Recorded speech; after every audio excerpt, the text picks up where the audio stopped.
Hey everybody, it's Jake here, and I just wanted to let you guys know that I started a new thing called Cooking with Jake over at this channel right here, where I also do a sports podcast. But this doesn't really have anything to do with sports. This is just me cooking. If you guys have followed me on Twitter or you know anything about me, you know that I cook all the time, and everyone's been wanting me to do a cooking show for the longest time, so I decided to do it, and I wanted to share the first episode with you here so that you had a chance to learn about it, and hopefully you'll subscribe over to my other channel over here, and we could see you there. I'll have a new recipe every single Sunday for the entire football season, and then after that, at least once a week moving forward until the next, football season. It'll be a lot of fun, and I hope to see you guys there.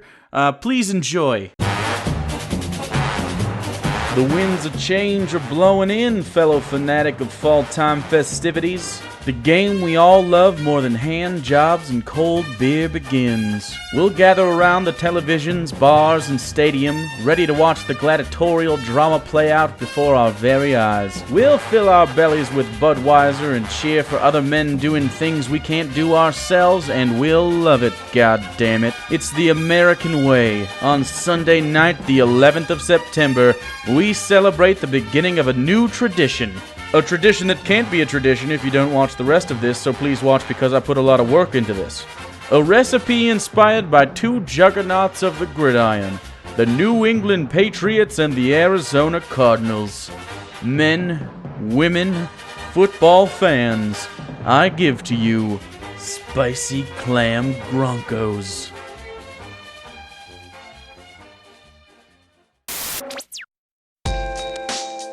So here's what we're going to need for the clam soak. I know, clam soak makes it sound like you're trying to find a Mormon loophole way of banging a MILF. This is sort of like that, in that you'll brag to all your friends about this later. About a cup of buttermilk, 1 beaten egg, some hot sauce. We can call it 2 tablespoons if you like, but just be a man about this, okay? 1 tablespoon of dried basil. No, don't buy fresh. We don't have time for you to play the hero. Add some garlic powder.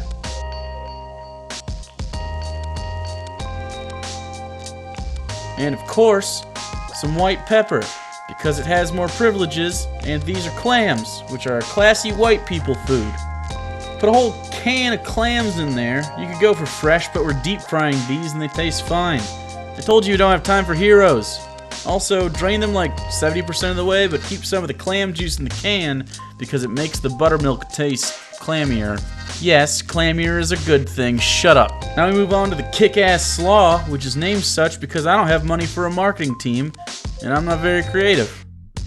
First, put in this much mayo, and that much sriracha, and some Grey Poupon.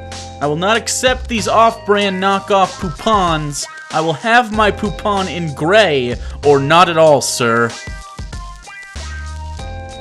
Chop about 2 tablespoons of parsley, or however much this is. You know what? Do what you want. I'm not living your life for you, and teaching you how to cook. You're selfish, you know that? Stir that shit in, and then add the slaw. Pre-packaged is totally fine, otherwise I wouldn't have used it. Also, it's cheaper than buying a whole head of cabbage you won't eat. Clean your fucking workstation. You're a man, not a fucking lost boy. For the breading, make sure to get the most reflective bowl in the house, and definitely let your note cards drift into the shot.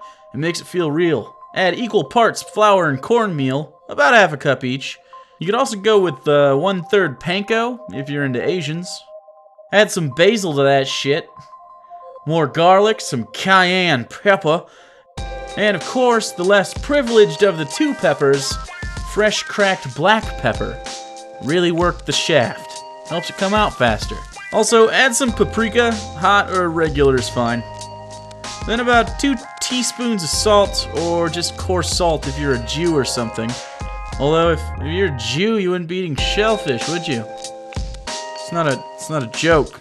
It's just an observation. Stir it together and prepare to intermix your wets and dries.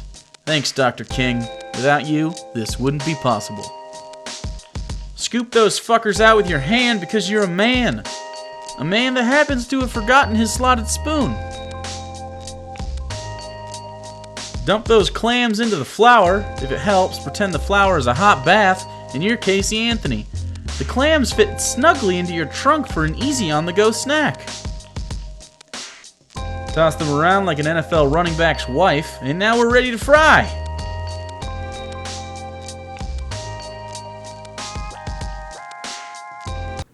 Oh my god, surprise puppy time! Puppy! Ah! Oh my goodness! It's a puppy! Ah! Heat some canola or vegetable oil over medium-high heat, and if you don't have a thermometer, test it using a toothpick or wooden skewer. If it bubbles, it's hot enough. That's a neat trick. I'm like a smaller-dicked Martha Stewart. Dump the clams into the bath until they're golden brown.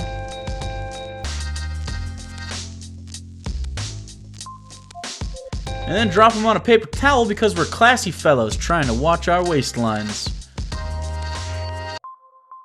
Now's the time to heat up the corn tortillas. Always cook 2, by the way, even if they're just regular tacos. Corn tortillas are flimsy, and I didn't make this whole video just for you to fuck it up and waste all the delicious clams. Now we assemble. 2 corn tortillas, top that shit with some kick-ass slaw, add delicious golden clams, try using a fork but then just burn the fuck out of your hands instead, and now you're a professional. More slaw because shut up, cabbage is good for you. Boom. Spicy clam gronkos, bitches. You could also add some red onion to this, maybe some tomato if you're into that. But this is how it's gonna be. And it's delicious.